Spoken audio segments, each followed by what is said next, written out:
Hi guys, very good morning to all of you. This is Ajay from Sunrise Job Academy. Once again, welcome all of you, and today we discuss phrases and get the knowledge of phrases, get the meaning of phrases with a very interested and very easy concept. That concept is also known as musty concept. By the help of breaking rule, we also maintain the exact meaning of the phrases. That method is called मस्ती method and मस्ती concept. तो हाँ, आप सभी को मैं एक बार फिर स्वागत करता हूँ sunrise job academy YouTube channel में। अब आइए आज हम लोग फ्रेजेस का एग्जैक्ट मीनिंग पता करेंगे, वो भी मस्ती करते हुए, वो भी इंजॉय करते हुए। तो आइए मैं स्टार्ट करता हूँ फ्रेजेस।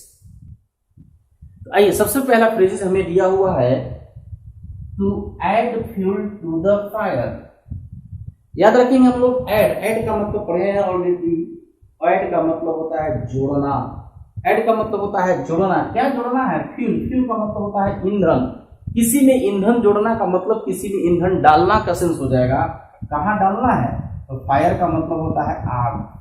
यदि किसी आप ईंधन को किसी आग में डालेंगे तो वह क्या होगा? वह बढ़ेगा, वह धधकेगा, वह ऑलरेडी विशाल रूप ग्रहण करेगा। जब कभी कोई मैटर ऐसा होता हो, कोई बात ऐसी होती है जिसमें आग में घी डालने का काम होता है, इसको अपनी भाषा में आग में घी डालना ही कहा जाता है, तो ऑलरेडी वह बात बगड़ती है कि बनती है? जी बिल्कुल बगड़ती है। इसको मैं कह सकता हूं उकसाना, भड़काना या आग में घी डालने का मतलब कि मैटर को और बर्बाद कर देना और गंभीर बना देना। इसका मीनिंग ऐसा हम लोग कहेंगे, या तो कह सकते हैं हम लोग टू एग्रेवेट का मतलब होता है अस्त व्यस्त करना, या इसी को मैं बात कर रहा हूं टू इंसाइट का मतलब होता है उकसाना या भड़काना। Next one is at the 11th hour. At means होता है में, यहाँ पर 11th का मतलब होता है 11वां, और आवर मींस होता है घंटा।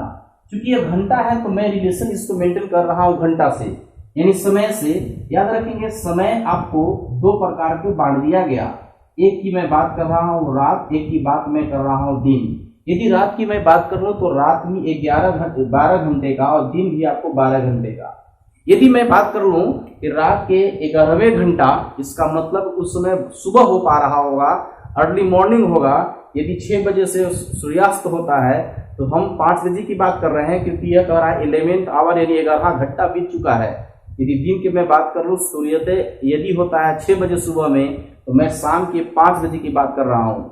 चाहे दिन कहते हैं या रात कहते हैं, 11वें घंटे की अगर मैं बात कर लूँ तो रात की अगर मैं बात करूंगा तो रात के अंतिम क्षण में मैं हूँगा, और यदि दिन की बात करूंगा तो दिन का भी अंतिम क्षण में मैं हूँगा। इसका मतलब है कि एट द 11th आवर, इसका मतलब अंतिम समय में होना, अंतिम क्षण में होना। इसका मीनिंग होगा एट द लास्ट टाइम या मोमेंट भी आप कर सकते हैं। एट द लास्ट मोमेंट या एट द लास्ट क्षण, अंतिम समय में होना। Next one is bad blood. Bad का मतलब होता है बुरा या खराब, और ब्लड का मतलब होता है खून। जिसका आपके प्रति खराब खून होगा वो आपका मित्र नहीं हो सकता है, क्योंकि खराब खून होगा तो वह ऑलरेडी दुश्मन होगा। जिसका आपके प्रति या किसी के प्रति खून खराब हो वो ऑलरेडी आपका शत्रु होगा। इसको हम बोलते हैं टू बी इनेमी, यानी शत्रु होना या दुश्मन होना। और बात इसी से सेंस में एक और होगा कि ब्लू ब्लड। ब्लू का मतलब होता है नीला और ब्लड का मतलब होता है खून, यानी यह ऑलरेडी है, वह है नीला खून वाला। अब बात करेंगे हम लोग नीला खून किसको बोलते हैं। नीला सबसे पहले बात करेंगे। आपने सुना होगा कोई किसी भी, अगर फिल्मी इंडस्ट्री की मैं बात कर लूं, यदि वहां किसी का आंख नीला होता है तो ऑलरेडी उसको थोड़ा सा बेहद ही एक्स्ट्रा क्या बोलते उसको हाई फाई बताया जाता है, यानी उसका बहुत ही नाम होता है, वैसा मिलना मुश्किल होता है।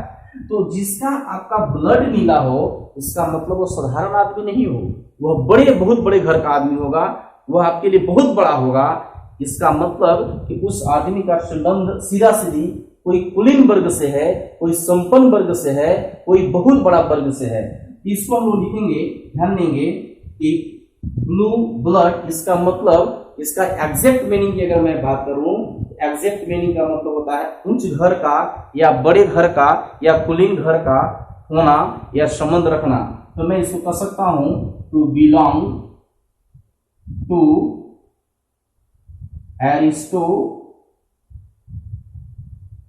फैमिली। एरिस्टोक्रेटिक का मतलब होता है कुलीन या सभ्य, उच्च घर वाले को बोलते हैं। Next one, to count chickens before they are hatched. देखिए चिकन का मतलब होता है, काउंट का मतलब होता है गिनती करना, गिनना, और चिकन का मतलब ऑलरेडी आप लोग जान चुके होंगे कि चिकन का मतलब होता है मुर्गा या मुर्गी, मुर्गा या मुर्गी। यानी आप मुर्गा या मुर्गी काउंट कर रहे हैं। कब काउंट कर रहे हैं? तो बिफोर का मतलब होता है के पहले, किसके पहले? दे आर हैच्ड। हैच्ड का मतलब होता है सेना, सेना, सेना का मतलब वो नहीं सेवना, इसको कह दीजिए आप सेवना। हालांकि ऐसा तो होता है सेना ही, और सेना का मतलब होता है, देखेंगे हम लोग अगर बात करेंगे कि कोई भी मुर्गी आप देख रहे होंगे तो मुर्गी पहले यानी अंडा देती है, अंडा देने के बाद उसको सेती है। तो सेने की जो प्रक्रिया होता है ना, गर्म करने की जो प्रक्रिया होता है, दैट इज कॉल्ड हैच्ड। इसका मतलब वह अभी सेवी ही नहीं है, अभी वह सेवी ही नहीं है। अब सेने से पहले आप वो चिकन गिन रहे हैं कि मुर्गी गिन रहे हैं, कैग होगा। इसका मतलब कि काम अभी हुआ नहीं और रिजल्ट पहले ही काउंट कर लिए हैं। क्या इसका मीनिंग हो सकता है कि कार्य से पहले, क्या मीनिंग हो सकता है कि कार्य से पहले ही लाभ करो। ध्यान देंगे कि कोई भी काम हुआ नहीं, इससे पहले आप उसका प्रॉफिट के बारे में सोच रहे हैं, इसका मतलब ये होगा कि कार्य करने से पहले लाभ के बारे में अनुमान लगा लेना। तो मैं इसको ऐसा कर दूं, ये हो जाएगा आपको टू एंटीसिपेट। एंटीसिपेट का मतलब होता है अनुमान लगाना, टू एंटीसिपेट प्रॉफिट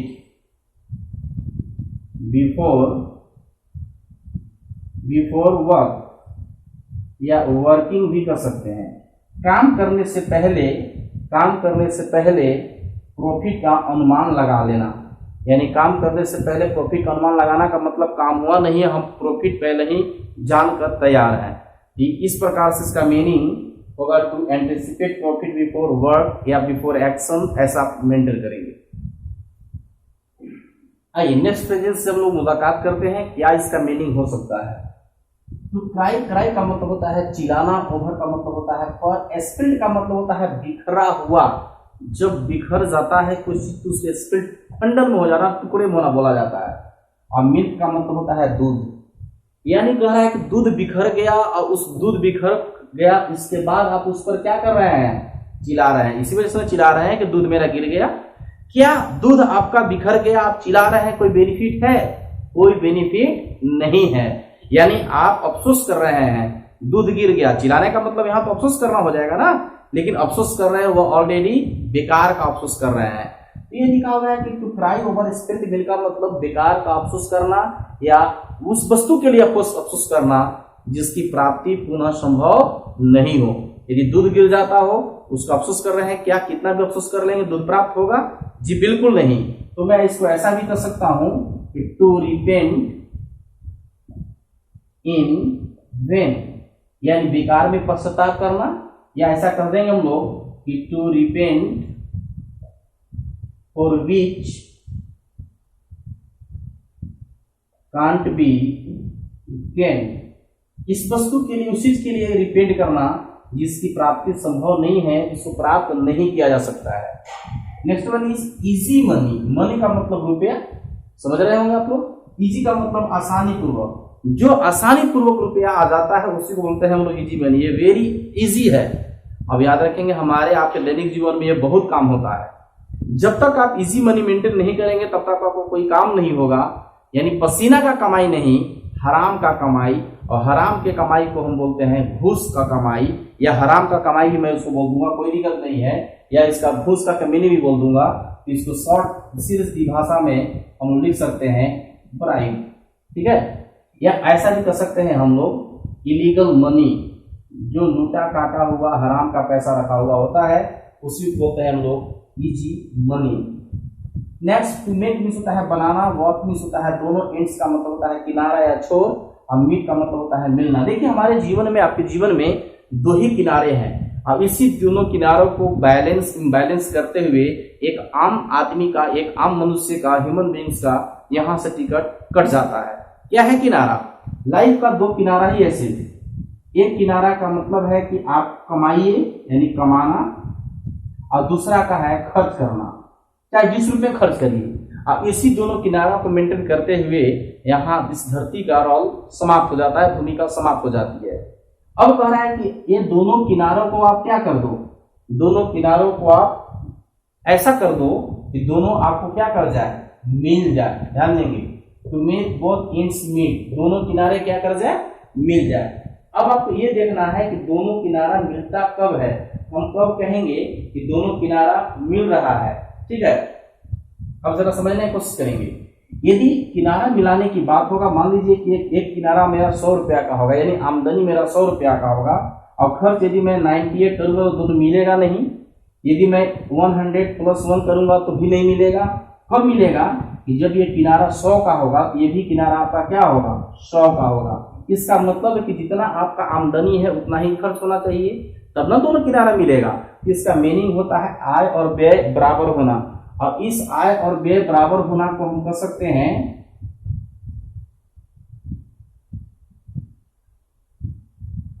आय और व्यय बराबर होना, to make equal of expense and income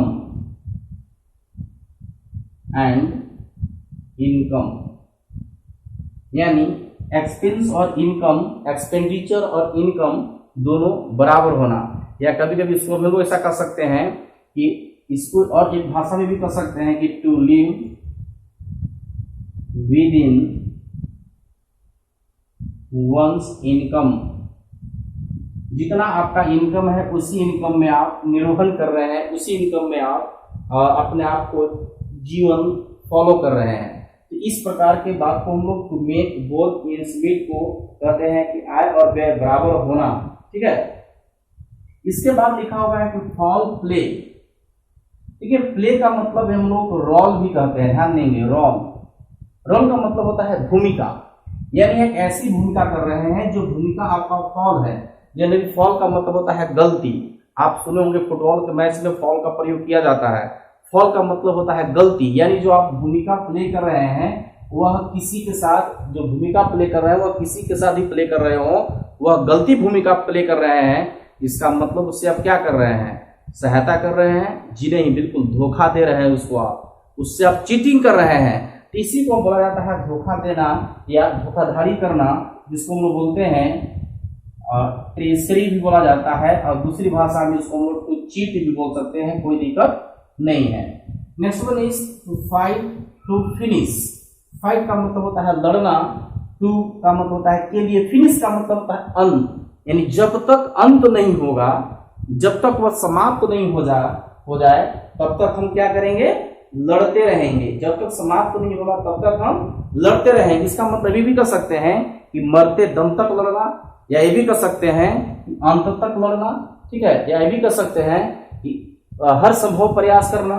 इसको मैं ऐसा कर लेता हूं, याद रखेंगे कि टू ट्राई टू एंड, यानी अंत तक कोशिश करना, अंत तक प्रयास करना। And next one is a snake in the grass. ठीक है, स्नैक का मतलब होता है सांप, इन का मतलब होता है में, और ग्रास का मतलब होता है घास। यानी जो सांप है वो ऑलरेडी घास में है। सांप हम लोगों का क्या होता है भाई, मित्र, बिल्कुल दुश्मन होता है। अब ये दुश्मन है वो कहाँ है, यानी घास में है। इसका मतलब तो ऑलरेडी वो छिपा हुआ होगा। इसका मतलब कि दुश्मन मेरा क्या है, डिस्प्ले है, छिपा हुआ है। दुश्मन जो मेरा है वह छुपा हुआ है। इसी को बोलते हैं आस्तीन का सांप होना। आस्तीन का सांप होना का मतलब होता है छुपा हुआ दुश्मन। तो छुपा हुआ दुश्मन को हम लोग कह सकते हैं हिडन एनिमी। तो हिडन एनिमी को कहा जाता है snake in the grass. Next phrases हम लोग टॉक करेंगे, बात करेंगे नेक्स्ट फ्रेजेस का। लिखा हुआ है क्या, एंड हेयर ब्रेथ स्कैप। बेहद ही आसान होगा, समझने का प्रयास करेंगे आप लोग। हेयर मीन्स होता है बाल, ब्रेथ का मतलब होता है चौड़ाई, इसको मैं बोलता हूँ विस्तार, इसका मैं बोलता हूँ सीमा भी। तो जहां तक आपका हेयर का सीमा है, स्कैल्प का मतलब होता है बाल बच जाना, बचना, निकलना, भाग निकलना। इसका मतलब है कि जितना आपका बाल है वह बाल के सीमा तक भी आपको कुछ नहीं हुआ है, आप बच गए, निकल गए, तो अपनी भाषा में हम लोग बोलते हैं एक बाल भी उसको क्षति नहीं हुआ है, एक बाल का भी क्षति नहीं हुआ है। इसका मतलब तो होने वाला था बहुत बड़ी घटना, लेकिन घटना बेहद छोटे कंडीशन में या किस्मती टल चुका है, घटा नहीं है, उसी को बोला जाता है स्कैल्प करना। यानी बाल एक भी नहीं, जहां तक बाल था, जहां तक बाल की चौड़ाई थी, वहां भी स्कैल्प कर गए हैं, बच गए हैं, तो इसी को बोला जाता है बाल बचना या बड़ी दुर्घटना टल जाना। इसको मैं बात कर रहा हूं बाल बचना या बड़ी दुर्घटना टल जाना, जिसका होगा very narrow scalp.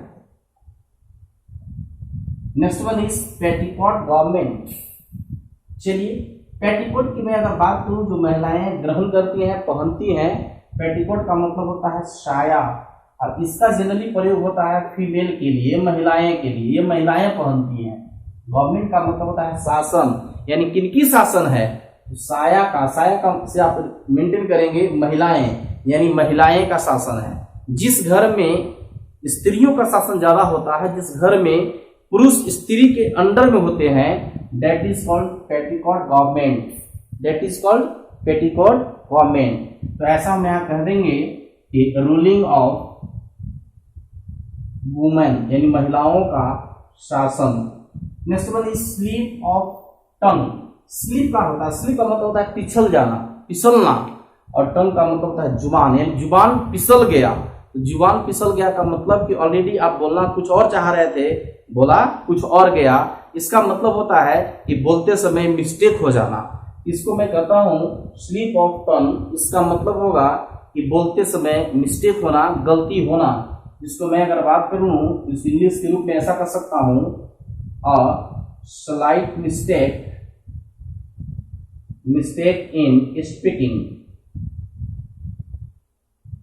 Next one is white lie. Lie का मतलब होता है झूठा, और व्हाइट का मतलब होता है सफेद, यानी हम लोग इसको बोलते हैं सफेद झूठा। तो सफेद झूठा का मतलब है कि वो जो झूठ तो बोल पा रहा है, अब बोल रहा है तो किसी से डर नहीं रहा है, यानी इसको बोलते हैं हम लोग सफेद झूठ बोलना। सबके सामने झूठ बोलना, सबके सामने मूर्ख बना देना, सबके सामने झूठ बोलना, झूठ बोलने में उसको डर नहीं होना, उस प्रवृत्ति को हम लोग बोलते हैं क्लियरली फॉल्सहुड या क्लियर फॉल्सहुड। और next one is to leave no stone unturned. Leave भी होता है छोड़ना, नो माने नहीं, स्टोन भी होता है पत्थर, यानी पत्थर को नहीं छोड़ेंगे। कब कह रहा है टर्न में होता है पलटना, अनटर्न में होता है बिना पलटे। कह रहा है कि पत्थर को बिना पलटे नहीं छोड़ेंगे। कब छोड़ेंगे? जब पत्थर को पलट लेंगे तब छोड़ेंगे। इसको अपनी भाषा में हम लोग मेंटेन कैसे करते हैं? कभी कभी कहते हैं हम लोग कि पापा जब तक मैं नौकरी नहीं लूंगा, यानी बिना नौकरी लिए मैं पढ़ाई नहीं छोड़ूंगा। तो बिना नौकरी लिए पढ़ाई नहीं छोड़ूंगा, इसका मतलब कि नौकरी लेने के लिए आप हर स्टेज, हर कठिनाई, हर मुसीबत को झेल रहे होंगे। तो इसी को लिखा हुआ है कि to leave no stone unturned. इसका मतलब कि हर संभव प्रयास करना, और जब तक सफल नहीं होंगे तब तक प्रयास करते रहना। इसको बोलते हैं एड़ी चोटी का दम भी लगाना, इसको बोलते हैं हर संभव प्रयास भी करना। तो इसका कुछ भी लिख सकते हैं, हर संभव प्रयास करना, एड़ी चोटी का दम लगाना, या सफलता मिलने तक प्रयास करना भी चलेगा। To try every possible, to try every possible. Next one is a man in street. Man का मतलब होता है आदमी, इन मीन्स होता है में, स्ट्रीट का मतलब होता है गली या रास्ता। वह गली वाला व्यक्ति है, रास्ते वाला व्यक्ति है, तो जाहिर सी बात होगा हाई फाई व्यक्ति तो होगा नहीं, यानी वह बिल्कुल साधारण व्यक्ति है। मैन इन स्ट्रीट का मतलब लिखेंगे राहगीर या बिल्कुल साधारण व्यक्ति। इसका मैं बात कर रहा हूं एन ऑर्डिनरी पर्सन। इसी के साथ मैं आप सभी को बहुत बहुत धन्यवाद करना चाह रहा हूं, और मैं इस वीडियो को यहीं समाप्त कर रहा हूं। मिलूंगा फिर अगले वीडियो के साथ, तब तक के लिए जय हिंद, जय भारत।